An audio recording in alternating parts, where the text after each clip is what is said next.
Indeed, this is a high-profile case, and that means the job of selecting an impartial jury is more difficult. News Channel 5's Chris Conti joins us live from the Birch Building with more on this daunting task. Chris?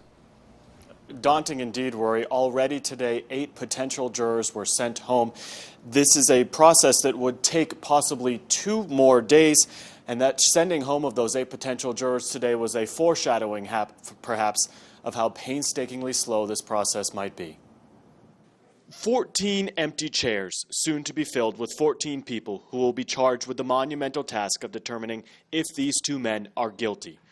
Throughout the first day of jury selection, Brandon Vandenberg and Corey Beatty sat stoically as their lawyers and judge tried to pick the 14 people who will decide their fate.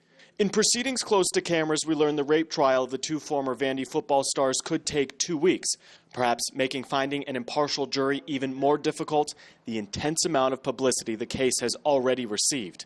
Today, 8 people were dismissed. Defense attorneys spent most of the day today asking potential juries if they believe drinking is morally wrong, likely because they'll make a case that Beatty and Vandenberg were too drunk to be responsible for the alleged rape. 14 empty chairs to be filled with the 14 people who will determine the fate of these 2 men.